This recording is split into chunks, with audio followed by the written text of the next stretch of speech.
தமிழ்நாட்டில் omni bus பதிவு பண்ணணும் அப்படின்னா குறைஞ்சபட்சம் ஒரு 50 லட்ச ரூபாய்க்கு சொத்து மதிப்பு கணக்காட்டினா தான் பதிவே பண்ண முடியும். அப்படியா? ஆமாம். இதை வந்து நான் ஸ்ப்ளிட் பண்ணி டேக்ஸை நான் பே பண்ணிவிட்டு நான் ட்ராவல் பண்ணுறேன். இது நாகாலாந்து ரெஜிஸ்ட்ரேஷன் வண்டியாக இருந்தா என்ன, தமிழ்நாடு ரெஜிஸ்ட்ரேஷன் வண்டியாக இருந்தா என்ன? சொல்ல போனால் தமிழ்நாடு ரெஜிஸ்ட்ரேஷன் வண்டியை வச்சுக்கிட்டு நான் கர்நாடகா உள்ளார போனால் தான் அவன் ஜெய் கர்நாடகான்னு போட்டு எங்களை வண்டியில் அடிக்கிறாங்க. இந்த மாதிரியான இஷ்யூஸ் வரப்போகும்போது எங்கள் ஸ்டேட் கவர்மெண்ட் எதுவுமே சப்போர்ட் பண்ணலை. அது நீங்கள் ஆளுங்கட்சியாக இருக்கட்டும், இல்லை இன்னைக்கு இருக்கிற எதிர்கட்சியாக இருக்கட்டும், எந்த அரசியல் கட்சியாக இருக்கட்டும், அரசு செய்ய வேண்டிய கடமைகள். அந்த கடமையிலேருந்து தவறிட்டு எங்களுக்கு ஸ்டாப்பேஜ் கிடையாது, எங்களுக்கு வந்து மற்ற சலுகைகள் மாதிரி மற்ற ஸ்டேட்டில் வாங்குற மாதிரியான டாக்ஸ் வசூல் பண்ணால் பிரச்சனை கிடையாது. அரசாங்கத்துக்கு ஒரே ஒரு கேள்வி நான் கேட்டேன்னா அவங்க உடனே நீ யாரா கேட்கறதுக்கு அப்படின்ற ஒரு மனப்பான்மையில் தான் அரசு அதிகாரிகளும் இருக்கிறாங்க, அரசுமே இருக்கிறாங்க. தினந்தோறும் வெள்ளி சனி ஞாயிறில் கட்டணம், கூடுதலான கட்டணம், அரசு பேருந்துகள்லேயே கட்டணம் வசூலிக்கக்கூடிய திட்டங்களை அரசு கொண்டு வந்தாச்சு. அப்படியா? ஆமாம். இல்லை, அரசு பேருந்து நிலையான கட்டணம் தானே. எஸ்சிடிசியில் வெள்ளி சனி ஞாயிறுகளில் சிறப்பு பேருந்துகள் கொடுத்தாலும் சரி, இல்லை இந்த சிறப்பு நாட்களில் கட்டணங்கள் கூடுதலாக இருக்கு அப்படின்றத தகவல்கள் வாயிலாக நானும் தெரிஞ்சுக்கிட்டது தான். அதுதான் நான் இப்போ பகிர்றேன். திருச்சி போகிறோம்னா அரசு பேருந்தில் ஒரு நார்மல் டேஸில் ஒரு 400 ரூபா இருக்குது அப்படின்னா அன்னைக்கு தேதிக்கு 450 ரூபா வாங்குவாங்க. வீக்கெண்டில் 450 ரூபாய் வாங்குறாங்க. இல்லை, அந்த இடத்துல எனக்கு ஒரு கேள்வி வருது. நீங்கள் அரசு பேருந்தை விட உங்களுக்கு வந்து சலுகைகள் அதிகம். நீங்கள் ஏன்னா வேறு மாநிலத்தில் நீங்கள் வண்டி எடுத்ததுனால டாக்ஸும் கம்மி அப்படின்றப்ப பண்டிகை நாட்களில் நீங்கள் ஒரு கவர்மெண்ட்டோட வெஹிக்கிள் மட்டும் என்ன இன்சூரன்ஸ் போடுறாங்களா, டாக்ஸ் கட்டுறாங்களா? எதுவுமே கிடையாது. நீங்கள் பூக்கடையிலேருந்து கோயம்பேடுக்கு மாற்ற போகும்போது அங்கே இருக்கிற ப்ரைவேட் பஸ்ஸுக்கு ஒரு அகாமடேஷன் கொடுத்துட்டீங்க. இன்றைக்கி அந்த கிளாம்பாக்க பேருந்து நிலையத்தில் உங்களுக்கு அகாமடேஷன் கொடுக்க போகும்போது எங்கள் வண்டிகள்லாம் கண்ணை உறுத்துது. அதுக்கு ஏதாவது ஒரு திட்டம் போடணும் அப்படின்னு நினைக்கிறீங்களான்றது கேள்விக்குறியா இருக்கு. மகாராஷ்டிரா வண்டிக்கும் கேரளா வண்டிக்கும் கர்நாடகா வண்டிகளுக்கும் ஆப்ரேட் பண்ண முடியாத ஒரு சிச்சுவேஷன் நேற்றுலேருந்து நடந்துட்டு இருக்குது. அப்புறம் எப்படி பார்டரில் இறக்கி விடுவாங்க தெரியலையே, அது இருக்கிற அதிகாரிகளுக்குள்ள தெரியணும். இல்ல உள்ள பெர்மிட் வாங்கிட்டு தானே வராங்க. பெர்மிட் வாங்கியாச்சு, டாக்ஸ் கட்டியாச்சு, நெய்பரிங் ஸ்டேட் வெஹிக்கிளுக்கே ஃபைன் போடுறாங்க அப்படின்னு போகும்போது யாரை போய் கேட்கறது? முதல்வர் தான் தலையிடணும். இதுல போக்குவரத்து துறை அமைச்சர் மௌனம் காக்குறாரு. பொதுமக்கள் பாதிக்க போறாங்க. இங்கிருந்து தமிழகத்துல இருந்து அண்டை மாநிலம் திருப்பதி ஆந்திராவுக்கு போகணும் அப்படின்னா ஒரு 7 இருக்கைகள் கொண்ட சீட்டு வச்சிருக்கிற கேபுக்கு 3400 ரூபாய் அந்த அரசாங்கம் சாலை வரி வசூலிக்குது. அதே ஆந்திர பிரதேஷ் வாகனம் 7 சீட்டு கொண்ட வாகனம் தமிழகத்துக்குள்ளார வந்தால் 800 ரூபாய் தான் வசூலிக்கப்படுது. நீங்கள் 3400 ரூபாய் எங்கே இருக்குது? தமிழ்நாடு அரசாங்கம் வருமானம் ஈட்டுவதற்காகவே இந்த ஆம்னி பேருந்துகள் மீது இந்த கடுமையான இந்த சட்ட முறைகள்லாம் கொண்டு வராங்கன்னா எனக்கு அப்படி தெரியல. வணக்கம் திரு மேத்யூ. வணக்கம், எப்படி இருக்கீங்க? நல்லா இருக்கிறேன். சமீபத்தில் இந்த ஆம்னி பேருந்துகள், அதாவது வெளி மாநில ரிஜிஸ்ட்ரேஷன் கொண்ட ஆம்னி பேருந்துகள், தமிழ்நாட்டில் இயங்கக்கூடிய பேருந்துகள் எல்லாமே வந்து டிஎன் ரெஜிஸ்ட்ரேஷனுக்கு மாற்றுங்க அப்படின்னு தமிழ்நாடு அரசு ஒரு அறிவிப்பு கொடுத்துருந்தாங்க. அதற்கு எதிர்ப்பு தெரிவிக்கிறீங்க, என்ன காரணம்? So first of all Redpix மீடியாவுக்கு முதல்ல தேங்க் பண்ணுறோம். ஏன்னா இன்றைக்கி டேயில் வந்து பார்த்திங்கன்னா கள்ளக்குறிச்சி பிரச்சனையாக இருக்கட்டும், இல்லை வந்து இந்த பக்கம் பார்த்திங்கன்னா ஃபேக் சர்டிஃபிகேட் ராக்கெட் நிறையா போயிட்டுருக்குது. இதனோட இஷ்யூக்கு மத்தியில் மக்களை பற்றி அக்கறை எடுத்து இந்த பேசஞ்சர் வெஹிக்கிள்னால என்ன பிரச்சனை, ஊருக்கு போகும்போது நம்ம எவ்வளோ தூரம் செலவு பண்ண வேண்டியதாக இருக்குன்ற ஒரு கேர் கொடுத்துருக்கிறதுக்கு முதல்ல தேங்க் பண்ணணும். ஃபெலிக்ஸ் சாராக இருக்கட்டும், ரெட்பிக்ஸோடைய டீமாக இருக்கட்டும், அவங்க எல்லாருக்குமே தேங்க் பண்ணுறோம். முதல்ல இந்த ஆர்டிஓ இஷ்யூ, இந்த ரெஜிஸ்ட்ரேஷன் இஷ்யூ, இந்த பார்ட் அப்படின்னு சொல்ல போகும்போது கமர்ஷியலாக நாங்கள் வெஹிக்கிள் யூஸ் பண்ணுறவங்க எங்களுக்கு மட்டும்தான் அதனுடைய நூக் அண்ட் கார்னர்ஸ் என்னன்றது தெரியும். ஃபார் எக்ஸாம்பிள், நான் வந்து இப்போ தமிழ்நாடு ரெசிடென்ஷியல் அட்ரஸில் இருக்கிறேன். நான் ஒரு வெஹிக்கிள் எடுக்கிறேன் அப்படின்னா டிஎன் ரெஜிஸ்ட்ரேஷனில் தான் எனக்கு கொடுப்பாங்க. அது தான் அப்ளிகபிளாக வரும். நான் இப்போ போய் அதர் ரீஜனில், அதர் ஸ்டேட்டில் நான் போய் வெஹிக்கிள் ரெஜிஸ்ட்ரேஷன் பண்ணுறதுக்கான மெயின் ரீசன் என்ன அப்படின்னா, தமிழ்நாடு கவர்மெண்ட்டுக்கிட்ட 12 சீட்டுக்கு மேலே 24 சீட்டுக்குள்ளார ஒரு மினி வேன் டூரிஸ்ட் பர்மிட் ஓட்டுறதுக்கு எனக்கு வந்து வெஹிக்கிள் வேணும் அப்படின்னா பர்மிட் இல்லை, கொடுக்கல. ஓகே, சொல்லப்போனால் இது வந்து 2016 திமுகவினுடைய தேர்தல் வாக்குறுதியில் கொடுக்கப்பட்ட ஒரு தீர்மானம்.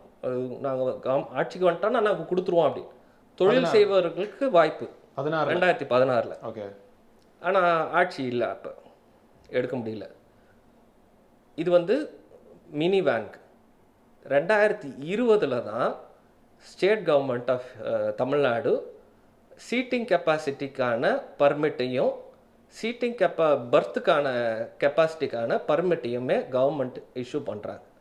ஸோ இப்போ 2020க்கு முன்னாடி இருக்கிற வெஹிக்கிள் இல்லை அந்த டைமில் பீரியடில் பார்த்தீங்கன்னா நாங்கள் போய் நாகாலாந்துலேயோ இல்லை ஹரியானாலேயோ இல்லை மகாராஷ்டிராலேயோ ரெஜிஸ்டர் பண்ணுறதுக்கான ரீசன் என்னென்னா அந்த கவர்மெண்ட் பர்மிட் கொடுக்குது. ஓகே, சீட்டுக்கான பர்மிட். நீங்கள் உங்கள் வண்டியில் 36 சீட்டு வச்சுருக்கிறீங்க அப்படின்னா 36 சீட்டுக்கு ஒரு சீட்டுக்கு 50 ரூபா நாகாலாந்தில் டாக்ஸ். சீட்டுக்கான பர்மிட். ஓகே, பர்மிட் வந்து சீட்டுக்கான பர்மிட். இங்கே இந்த ஸ்டேட்டில் வந்து ஸ்கொயர் ஃபுட் சைஸுக்கான பர்மிட், ஸ்கொயர் ஃபுட் அளவுக்கு தான் பர்மிட் கொடுக்குறாங்க.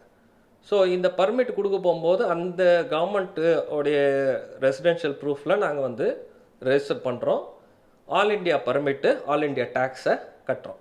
ஆல் இண்டியா டேக்ஸ்ன்னு சொல்ல போகும்போது நான் எந்தெந்த ஸ்டேட்லலாம் நான் ஆப்ரேட் பண்ண போகிறேனோ அந்த ஸ்டேட்டுக்கு ரோட் டேக்ஸை நான் பே பண்ணிடுறேன். முதல்ல நாங்கள் ரோட் டேக்ஸ் பே பண்ணால் கூட தமிழ்நாட்டில் ஸ்டேட் கவர்மெண்ட்டோடைய ரோடு எங்கே இருக்குது? எல்லாமே நேஷ்னல் ஹைவேவாக மாறிடுச்சு. இன்றைக்கி இருக்கிற சூழ்நிலையில் எந்த ரூட்டில் நீங்கள் போனீங்கன்னாலும் நேஷ்னல் ஹைவே தான். அப்படி இருக்க போகும்போது எல்லாமே நேஷ்னல் ஹைவே, நேஷ்னல் ஹைவேல தான் ஓடுது. அதே போல் இந்த டேக்ஸை வந்து ஏற்கனவே ஸ்ப்ளிட் பண்ணதுக்கு அப்புறமாவும் கவர்மெண்ட் எந்த விதத்தில் 28 கோடி ரூபாய் எங்களுக்கு இழப்பு அப்படின்னு கணக்கு போடுறாங்கன்றது எனக்கு தெரியல. இந்த கணக்கு வந்து யார் போடுறாங்க, எப்படி இவ்வளோ நஷ்டம் அப்படின்றது எனக்கு தெரியல. இப்போ பார்க்குறவங்களுக்கு எளிமையாக புரியணுன்றக்காக கேட்குறேன். இப்போ நீங்கள் வந்து தமிழ்நாடு ரிஜிஸ்ட்ரேஷனில் ஒரு வண்டி வாங்காமல், ஒரு ஆம்னி பேருந்துன்னு வச்சுக்கோமே, அதை வாங்காமல் நாகாலாந்துலையோ இல்லை வேறு மாநிலங்களில் வாங்குறதுக்கான காரணம் என்ன? அங்கே கம்மியாக இருக்குன்னு சொல்கிறீங்களே, அது கொஞ்சம் புரியுத மாதிரி. சிம்பிளாக சொல்லிடுறேன். ஒரு சீட்டுக்கு எனக்கு 50 ரூபா, 36 சீட்டு இன்ட்டு 50 ரூபா. இதுதான் நான் பர்மிட்டுக்கும் டாக்ஸுக்கும் அந்த கவர்மெண்ட்டுக்கு கட்டுறேன். அந்த கவர்மெண்ட்டுக்கு டாக்ஸ் வந்து 50,000 ரூபா கட்டுறேன் வருஷத்துக்கு. தமிழ்நாட்டில் ஒரு சீட்டுக்கு 3,500 ரூபா கட்டுறேன், ஒரு பர்த்துக்கு 4,500 ரூபா கட்டுறேன். இவ்வளோ டிஃப்ரென்ஸ் இருக்கா? டிஃப்ரென்ஸ் இருக்குது, நிறைய டிஃப்ரென்ஸ் இருக்குது. ஓகே, அதுதான் இது வளர்ந்த மாநிலம்னு சொல்லி நம்ம தமிழக முதல்வர் பெருமையாக சொல்லிக்க போகும்போது அதே வளர்ந்த நாட்டுக்கு நம்ம இவ்வளோ வரி பணம் கட்ட வேண்டியதாக இருக்குது. ஸோ இதனால நீங்கள் வெளி மாநிலத்தில் பதிவு பண்ணியிருக்கோம். 2020 வரைக்கும் இந்த பர்மிட்டே கொடுக்கல, அதனால நாங்கள் போயிருந்தோம். சரி, இப்போ 2024 நம்ம இருக்கிறோம். 22 தான் அரசு வந்து ரொம்ப கடுமையாக இந்த துறையை வந்து இதனுடைய செயல்பாடுகள்லாம் மாற்றி ஆகணுன்ற ஒரு நோக்கத்தோடு வந்தாங்க. இந்த டாக்ஸ் ஃபார் எக்ஸாம்பிள் சீட்டுக்கு நான் 4,500 ரூபா சொல்கிறேன்ல, ஒரு சீட்டுக்கு 3,500 ரூபா, பர்த்துக்கு 4,500 ரூபா சொல்கிறது வந்து 3 மாதத்துக்கு ஒரு முறை. வருஷத்துக்கு எத்தனை 3 மாதம் இருக்குது? 4 குவார்ட்டர் நான் கட்டி ஆகணும். ஸோ அப்போ 4 குவார்ட்டருக்கு 36 சீட்டு வச்சுருக்கிற பஸ்ஸுக்கு நான் குறைஞ்சபட்சம் 5 லட்சம் ரூபா, 5 லட்சம் சில ரூபா நான் வந்து டாக்ஸ் மட்டும் கட்டுறேன் ரோட். சரி, இப்போது நீங்கள் அங்கே நாகாலாந்தில் ஒரு ரெசிடென்டல் ப்ரூஃப் வச்சு அங்கே வந்து ஒரு வண்டி வாங்கிடுறீங்க. நீங்கள் எந்தெந்த ஸ்டேட்டுக்குள்ளெல்லாம் நீங்கள் வந்து ஓட்டுறீங்களோ அதுக்கெல்லாம் நேஷனல் பர்மிட் எடுத்து அந்த ஸ்டேட்டுக்குலாம் நீங்கள் டாக்ஸ் ஸ்ப்ளிட் பண்ணிடுறோம். இதில் தமிழ்நாடு கவர்மெண்ட்டுக்கு என்ன பிரச்சனை? எதுக்காக டிஎன்னு மாற்ற சொல்கிறாங்க தெரியலையே. இப்போ சாலை வரி நான் கட்டிடுறேன், வாகனத்தில் பொல்யூஷன் இருக்குது, காப்பீடு இருக்குது, வண்டிக்கு தேவையான அத்தனை ஆவணங்களையும் எல்லாமே. இதனால தமிழ்நாடு அரசுக்கு ஏதாவது நஷ்டம் ஏற்படுதா? தமிழ்நாடு அரசாங்கத்துக்கு நஷ்டம் ஏற்படுறது அப்படின்னு சொன்னால் அரசினுடைய வாகனமா, அதாவது டிஎன் பதிவு செய்ய போகும்போது பதிவு சான்றிதழ் பெறுவதற்காக கட்டணம் கட்டப்படுது. அந்த சார்ஜஸ், அந்த சார்ஜஸ் அவங்களுக்கு அடிபடும். ஸ்டேட் கவர்மெண்ட்டு எனக்கு பர்மிட் கொடுக்குது, பர்மிட்டுக்கு நான் ஒரு 50,000 கட்டுறேன் அப்படின்னா அந்த 50,000 ரூபாய் அவங்களுக்கு இழப்பீடு. நீங்கள் சொன்ன அந்த சீட்டுக்கு வர வேண்டிய 3,500, சீட்டுக்கு வர வேண்டிய 4,500 ரூபா. ஆமாம், நீங்கள் அதிகமாக வச்சுக்கிட்டு மகாராஷ்டிராவில் எனக்கு 1,500 ரூபா கொடுக்க போகும்போது நான் அங்கே ஊரில் ரெஜிஸ்டர் பண்ணுவேன்னா, இல்லை வந்து நாகாலாந்தில் வந்து 50,000 கட்டினாலே போதும், சீட்டுக்கு 50 ரூபா கட்டினாலே போதும் அப்படின்னு போகும்போது நான் நாகாலாந்தை பயன்படுத்துவேண்ணா. சரி, ஆக மொத்தம் வாகனம் தரமாக இருக்குது. வாகனத்தை வருஷம் எஃப்சி பண்ணுறோம், பெயிண்ட் அடிக்கிறோம், கஸ்டமருக்கு எந்த விதத்துலையும் வந்து குறைகள் இல்லாமல் அரசு பேருந்துகளோட ஒப்பிட போகும்போது நாங்கள் வந்து தரமாக வச்சுருக்கோன்னு போகும்போது இயக்க அனுமதிக்கலாம். சரி, நீங்கள் இது இயக்க வேண்டாம் அப்படின்னு சொல்ல போகும்போது அதையும் நாங்கள் ஏற்றுக்கொள்கிறோம். நாங்கள் வந்து மாட்டோம் அப்படின்னு நாங்கள் போராட்டம்லாம் பண்ணலையே. அப்புறம் என்ன சிக்கல்? இப்போ நடைமுறை சிக்கல்கள் என்ன அப்படின்றது கரெக்டாக நீங்கள் கேட்டிருக்கீங்க. இது வரைக்கும் யாரும் எந்த ஊடகமும் அதை பற்றி கேட்கல. ஃபார் எக்ஸாம்பிள், நான் இப்போ வந்து நாகாலாந்தில் ரெஜிஸ்டர் பண்ணிட்டேன், லோன் எடுத்துட்டேன். இப்போ ஒரு 10 வண்டி பஸ் வச்சுருக்கிறேன். 10 பஸ்ஸையும் நான் டிஎனுக்கு மாற்றணும் அப்படின்னா நான் அந்த லோனை கடனை அடைச்சாதான் எனக்கு என்ஓசி கொடுப்பாங்க. அந்த என்ஓசியில் அந்த வண்டியில் நேஷ்னல் கிரைம் ஏதாவது இருக்கான்றதை செக் பண்ணிவிட்டு எனக்கு இந்த ஆர்டிஓக்கு, தமிழ்நாட்டில் எந்த ஆர்டிஓ அந்த ஆர்டிஓக்கு எனக்கு என்ஓசி வரும். என்ஓசி வாங்கினதுக்கப்புறமா நான் அதை திருப்பி டிஎன் ரெஜிஸ்ட்ரேஷனாக மாற்றணும். கவர்மெண்ட்டுக்கு ரெஜிஸ்ட்ரேஷன் ஃபீஸ் கட்ட போகிறேன், பர்மிட் கட்ட போகிறேன், ரோட் டேக்ஸை கட்ட போகிறேன். எனக்கு இதெல்லாம் பண்ணதுக்கப்புறமா எனக்கு டிஎன் ரெஜிஸ்ட்ரேஷன் நம்பர் பிளேட்டில் வந்துடும். இதுக்கு கால அவகாசம், அது ஒரு பெரிய நீண்ட அவகாசமாக இருக்குது. அதற்கான கட்டணங்கள் பிரச்சனையாக இருக்குது. இப்போ நான் ஒரு 6 மாதத்துக்கு முன்னாடி தான் நான் காப்பீடு கட்டியிருக்கிறேன். வண்டிக்கான இன்சூரன்ஸ் வந்து ஒரு 2.5 லட்ச ரூபா போட்டு நான் இன்சூரன்ஸ் கட்டியிருக்கிறேன்னு வைங்களேன். அந்த இன்சூரன்ஸ் எனக்கு வேலிட் இல்லை, ஏன்னா அந்த ஸ்டேட் கவர்மெண்ட்டுக்கு நான் கட்டியிருக்கேன். சரி, இப்போ இந்த ஸ்டேட் கவர்மெண்ட்டுக்கு நான் திருப்பி இன்சூரன்ஸ் போனால் திருப்பி ஒரு 2.5 லட்ச ரூபா. உதாரணத்துக்கு 10 வண்டிக்கு ஒரு வண்டி புதுசாக வாங்கணும் அப்படின்னா குறைஞ்சபட்சம் ஒரு 38 லட்ச ரூபாய்க்கு குறைவாக எந்த பேருந்துமே இல்லை. அப்படி 38 லட்ச ரூபா இல்லை, நான் ஒரு 18 லட்ச ரூபா முதல் போட்டு நான் செஞ்சு ஒரு 20 லட்ச ரூபா கடன் இருக்குது அப்படின்னா கூட இந்த 20 லட்ச ரூபா இன்ட்டு 10 வண்டி இப்போ உடனே ரெடி பண்ணு, 6 மாதம் உனக்கு டைம் கொடுத்துட்டேன் அப்படின்னா கூட 100 வண்டி வச்சிருக்கிறவங்களாம் அந்த கடன் பாரத்தை சுமப்பதற்கு ஏதேனும் வங்கிகள் முன் வந்து இல்லை அதற்கான அரசு நடவடிக்கைகள் எடுத்து எங்களுக்கு ஏதாவது செஞ்சு கொடுத்துருந்தா ரொம்ப சந்தோஷம். இதையும் தாண்டி பல மாநிலங்களில் பல சேவைகள் கொடுக்கப்பட்டிருக்குது. ஃபார் எக்ஸாம்பிள் ஸ்டாப்பேஜ் அப்படின்னா என்னோட வண்டி ஆக்சிடென்ட் ஆகிடுச்சு, ஒரு 40 நாள் நான் வண்டி பயன்படுத்தலை, சர்வீஸ்க்கு கொடுக்க முடியல, அந்த 40 நாளை நான் எக்ஸ்டெண்ட் பண்ணிக்கலாம். பட் இந்த கவர்மெண்ட்டு, தமிழ்நாடு கவர்மெண்ட்டு எனக்கு ஸ்டாப்பேஜ் கொடுக்கல. இப்போ நான் உதாரணத்துக்கு ஒரு 30 கார் வச்சு ட்ராவல்ஸ் ரன் பண்ணுறேன். நான் வந்து ஒரு ஆம்னி பஸ் வாங்கணும் அப்படின்னு நினச்சி நான் பண்ணுறேன் அப்படின்னா, தமிழ்நாட்டில் ஆம்னி பஸ் பதிவு பண்ணணும் அப்படின்னா குறைஞ்சபட்சம் ஒரு 50 லட்ச ரூபாய்க்கு சொத்து மதிப்பு கணக்காட்டினா தான் பதிவே பண்ண முடியும். அப்படியா? ஆமாம். இதையும் தாண்டி இந்த தொழில் பொறுத்த வரைக்கும் நான் முதல்லையே சொன்ன மாதிரி இது சீசனுக்கு ஏற்ற மாதிரி நாங்கள் பிஸ்னஸ் ஆப்ரேட் பண்ணுவோம். ஃபார் எக்ஸாம்பிள் இப்போ வந்து சபரிமலைக்கு சீசன் வருதுன்னா அப்போ எங்களுக்கு ஆம்னி பஸ்ஸில் டிக்கெட்டே எங்களுக்கு அதிகமாக வரும். இப்போ நான் தமிழ்நாடு கேரளா வரைக்கும் நான் ஆப்ரேட் பண்ணுவேன்.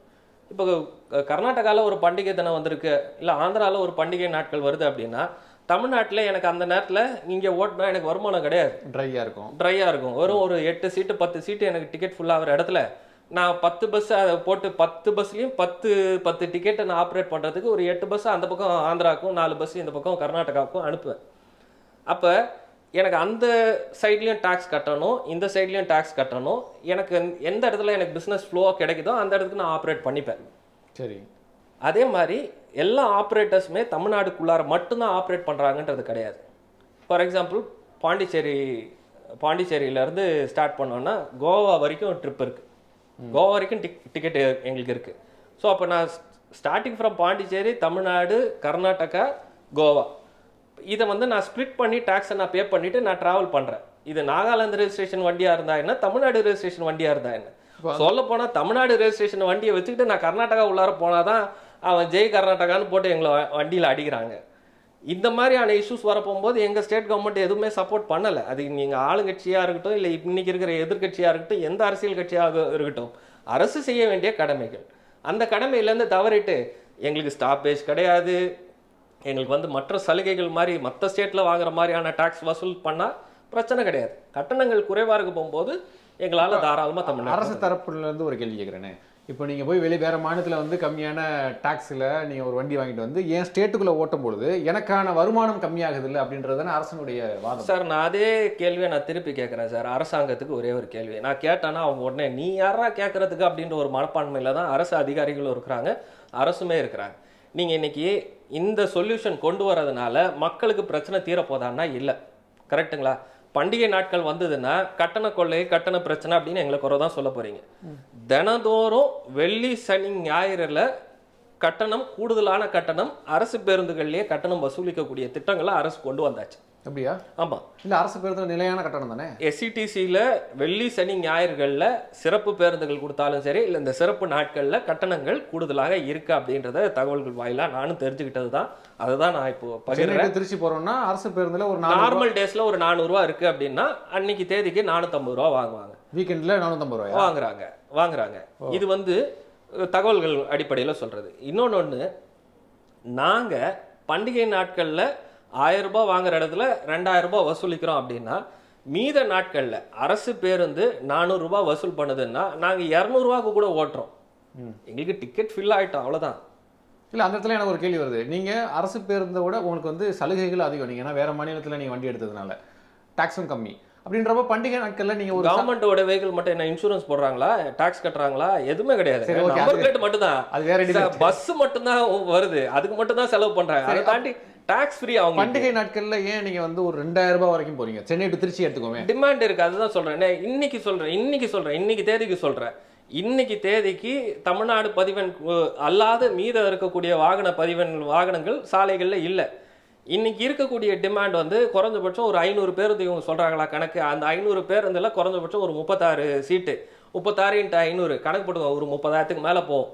30,000 பயணிகளுடைய பாதிப்பு இருக்குது. ஆனால் பேருந்து இங்கே இருக்கிறது ஒரு 1000 பேருந்து இருக்குன்னு வைங்களேன். பேருந்துக்கு போட்டி போட்டுட்டு வராங்க. யாரால கொடுக்க முடியுமோ அவங்க தான் வண்டியில் ஏறி போகிறாங்க. அது கொள்ளை தானே. எப்படி அது கொள்ளைன்னு வர போறீங்க? ஓலா பண்ண போகும்போது உங்களுக்கு தவறா தெரியல, ஊபர் பண்ண போகும்போது உங்களுக்கு தவறா தெரியல. ஓலா ஊபரும் என்ன பண்றாங்க, ஆர்டிஃபிஷியல் இன்டெலிஜென்ஸ் வச்சுக்கிட்டு தான் பண்றாங்க. ஏஐன்னு நாங்கள் கத்த போகும்போது யாரும் கண்டுக்கல. நம்ம யாரும் கண்டுக்கல. இன்னைக்கு அதே ஏஐ தான் வெளியில மழை பெஞ்சா உங்களுக்கு பிரச்சனை கொடுக்குது. செல்போன்ல 4% 5% சார்ஜ் வச்சுட்டு ஓலா ஊபர் புக்கிங் போட்டிங்கன்னா உங்களுக்கு 20% 40% சார்ஜ் ஹைக் கொடுக்குறாங்க. அப்போ கொடுக்க போகும்போது நீங்கள் கொடுத்துட்றீங்க. ஏங்க டாஸ்மார்க்ல 10 ரூபா 20 ரூபா வச்சு கொடுக்க போகும்போது தாராளமாக நீங்களே கொடுத்துட்டு போகும்போது நாங்கள் கொடுக்க போகும்போது மட்டும் அரசும் கார்பரேட்டும் ஏற்றும் போது கேட்க மாட்டேங்கிறீங்க. ஆமாம், நாங்கள் ஃபர்ஸ்ட் ஆஃப் ஆல் ஒன்று தெரிஞ்சுக்கணும், டிமாண்ட் அண்ட் சப்ளை அப்படின்றது ஒரு பெரிய கிரிட்டிக்கலான ஒரு இண்டஸ்ட்ரி. அதுவும் சர்வீஸ் இண்டஸ்ட்ரியில் டிமாண்ட் எப்போ வரும்னு தெரியாது, என்னைக்கு வந்து எங்களால் சப்ளை கொடுக்க முடியுன்றதும் தெரியாது. ஸோ இன்றைக்கி திடீர்னு எங்களுக்கு சப்ளை தேவை அப்படின்னு போகும்போது பக்கத்து ஸ்டேட்டில் ஒரு கர்நாடகாவில் ஒரு 10 ஆப்ரேட்டர் இருக்காங்க அப்படின்னா அவங்ககிட்ட வெஹிக்கிள் கேட்போம். அவங்க வந்து வெஹிக்கிள் அனுப்பிச்சி விட்டாங்கன்னா இங்கே எங்களுக்கு ட்ரிப்பு ஜென்ரேட் பண்ணி பிஸ்னஸை முடிப்போம். இதே டிமாண்ட் அவங்களுக்கு தேவைப்பட்டுச்சுன்னா நாங்கள் இங்கேருந்து அனுப்புவோம். இது அரசு செய்யாத விஷயங்கள்லாம் கிடையாது. தண்ணி குடிக்கிறதுக்கு தண்ணி தேவைன்னா எங்கேயாவது எடுத்துகிட்டு வருவாங்க. அந்த மாதிரி தான் வெங்காய பிரச்சனை வரப்போகும்போது, தட்டுப்பாடு வரப்போகும்போது, வெங்காய பிரச்சனை விலை ஏறுதுன்னு போகும்போது அரசே வந்து விநியோகம் பண்ணாங்க. நாங்களும் இப்போ என்ன சொல்கிறோன்னா, நீங்கள் நான் 3500 டிக்கெட்டு இது சீட்டுக்கு பர்மிட் வைக்கிறீங்க, 4500 வைக்க போகும்போது 10 சீட்டு வேணால் நான் உங்களுக்கு அலாட்மெண்ட் கொடுத்துட்றேன், சீசன் நேரத்தில் நீங்கள் டிக்கெட்டை ஃபில் பண்ணிக்கோங்க, எனக்கு வெறும் 1500 மகாராஷ்டிராவில் கொடுக்குற மாதிரி எங்களுக்கு கொடுத்தீங்கன்னா நாங்கள் அதை ஆப்ரேட் பண்ணிட்டு போயிட்டு போகிறோம். ஃபர்ஸ்ட் ஆஃப் ஆல் பேசிக்காக என்னென்னா, இந்த நிகழ்ச்சிக்கு நான் வரப்போகும்போது எதுவும் பெருசாக ப்ரிப்பேர்லாம் பண்ணிட்டு வரல. இதே மாதிரி தான் அரசு அதிகாரிகளும் ஒரு அரசு ஆவணத்துக்கு உயர் அதிகாரிகிட்ட போய் இதெல்லாம் வந்து திட்டங்கள் கொண்டு வரலாம் அப்படின்றத கொண்டு வர ப்ரிப்பேர் பண்ணிட்டு போகிறாங்களான்றது தெரியல. எதுக்காக இந்த குற்றச்சாட்டை சொல்கிறேன் அப்படின்னா, சென்னை டு திருச்சி, மதுரை, திருநெல்வேலி ஸ்ப்ளிட் பண்ணி போகுது. ஸ்டேஜ் பை ஸ்டேஜ் பேசஞ்சர் ஏறுறாங்க இறங்குறாங்க, இல்லை ஏறின பேசஞ்சரே நாகர்கோவில் வரைக்கும் போகிறாங்க அப்படின்னா கூட இந்த ஃபேரை இந்த கான்ட்ராக்ட் கேரேஜ் வெஹிக்கிளை டிஎன்ஆ மாற்றினதுக்கு அப்புறமா எந்த வித மாற்றங்களும் வந்துட போகிறதில்ல. நீங்கள் சொன்னீங்களே கட்டண கொள்ளைன்னு, இந்த கட்டண கொள்ளைக்கு இப்போ இந்த அரசாங்கம் எந்த திட்டங்களும் கொண்டு வரல. இப்போவும் எங்களுக்கு ஒப்பந்த உறுதி தான். ஓகே, ஃபார் எக்ஸாம்பிள் இந்திய மோட்டார் ஆக்டாக இருக்கட்டும், ரூலாக இருக்கட்டும், இல்லை அதில் ஏதாவது புது சட்ட வரைவுகள் கொண்டு வந்துருந்தா கூட ஒப்பந்த ஊர்தியில் ஒரு 10 வண்டி நிற்கிது அப்படின்னா நீங்கள் 10 வண்டியில் எந்த வண்டி வேணாலும் நீங்கள் போய் பார்கெயின் பண்ணி உங்களுடைய கேஷ் எவ்வளவோ அதை நீங்கள் பேசி நீங்கள் ரெண்ட் எடுத்துகிட்டு போகலாம். இப்போ நான் அதில் வரமாட்டேன், எனக்கு இது கட்டுப்படி ஆகாதுங்க அப்படின்னா அடுத்த வண்டிக்கு போயிடலாம். இப்படி தான் சட்டம் சொல்லுது. இது ஆம்னி பேருந்துக்காக இருக்கட்டும், டாக்ஸி வாகனங்கள், அதாவது இந்த கான்ட்ராக்ட் கேரேஜ் வச்சிருக்கிற கமர்ஷியல் கேபாக இருக்கட்டும், எல்லாத்துக்குமே இதுதான். நீங்கள் இப்போ இதை கொண்டு வந்துடுறதுனால மக்கள் ஏதாவது பொங்கல், தீபாவளி, கிறிஸ்மஸில் வந்து பாதிப்பு இல்லாமல் ஃப்ரீயாக ஹாய் ஐயோ அரசாங்கம் எங்களுக்கு கொண்டு வந்துருச்சு, நல்ல திட்டம் கொண்டு வந்துட்டாங்க அப்படின்னு எடுத்துகிட்டு போக முடியுமா? இல்லை. நீங்கள் பூக்கடையிலேருந்து கோயம்பேடுக்கு மாற்ற போகும்போது அங்கே இருக்கிற ப்ரைவேட் பஸ்ஸுக்கு ஒரு அகாமடேஷன் கொடுத்துட்டீங்க. இன்றைக்கி அந்த கிளாம்பாக்கம் பேருந்து நிலையத்தில் உங்களுக்கு அகாமடேஷன் கொடுக்க போகும்போது எங்கள் வண்டிகள்லாம் கண்ணை உறுத்துது. அதுக்கு ஏதாவது ஒரு திட்டம் போடணும் அப்படின்னு நினைக்கிறீங்களான்றது கேள்விக்குரியாரு. இப்போது நாகாலாந்து வண்டியோ இல்லை ஆந்திர பிரதேஷ் வண்டியோ நீங்கள் வெளிமாநிலத்தில் எடுக்கக்கூடிய வண்டி இப்போ கேரளாக்கோ கர்நாடகாக்கோ போகும்போதெல்லாம் அங்கே இருக்க ஸ்டேட் கவர்மெண்ட் அதை எப்படி பார்க்குறாங்க? அவங்க எதுவுமே பார்க்கலங்க. ப்ராப்பராக டாக்குமெண்ட்ஸ் இருக்கு. அவங்களுக்கான டேக்ஸை மட்டும் டேக்ஸை கட்டிட்டு நாங்கள் ரோட் டேக்ஸை பே பண்ணுறோம், இந்த ஸ்டேட்லேருந்து உள்ளே வருது, அவங்களும் அதே மாதிரி அகாமடேஷன் கொடுத்துருக்காங்க, டேக்ஸை பே பண்ணுறோம், விட்டுற போகிறாங்க. டிரைவர் யூனிஃபார்மில் இல்லையா, குடிச்சிட்டு வண்டி ஓட்டுறாரா, இதெல்லாம் செக் பண்ண போகிறாங்க. சீட்டிங் கெப்பாசிட்டி ப்ராப்பராக இருக்கா, இல்லை ப்ராப்பராக ஸ்டிக்கர் ஒட்டியிருக்கிறியா, அவுட்டரில் நைட் டைமில் ரிஃப்ளெக்ஷன் இருக்கா, அன்வான்டாக தேவையில்லாமல் ரோடு டிராஃபிக் இஷ்யூ பண்ணாமல் நீ வந்து பேசஞ்சரை டிக்கெட்டை ஏற்றுறியா, ஏற்றிக்கோ, ஒன்றும் பிரச்சனை இல்லை. இந்த இடத்துல இப்போ எப்படி நான் கேட்குறேனே, இப்போது ஆந்திராவிலே இயங்கக்கூடிய ஒரு நிறுவனம், ஒரு பஸ் வச்சிருக்கக்கூடிய நிறுவனம், அந்த நிறுவனம் ஆந்திராவிலேருந்து சென்னைக்கு வருது, பேசஞ்சரை இறக்கி விடுது, இங்கேருந்து திருப்பி ஆந்திராவுக்கு பேசஞ்சரை ஏற்றிக்கிட்டு போகிறாங்க. அந்த வண்டியெல்லாம் டிஎனுக்கு மாற்ற சொல்லலையே கவர்மெண்ட். இப்போ தமிழ்நாட்டிலே இருக்கக்கூடிய முதலாளிகள், பஸ் வச்சிருக்க முதலாளிகள், அதுதான் 2 நாளாக பிரச்சனை ஓடிட்டு இருக்குது. ஷெட்டுக்குள்ளார நிற்கிற வண்டி, மகாராஷ்டிரா வண்டி. நேற்றுலாம் ஒரு பத்திரிகையாளர் சந்திப்பு, all India omni bus association பேட்டி கொடுக்க போகும்போது இன்னொரு உரிமையாளர் ரொம்ப கொந்தளிச்சு பேசினார்.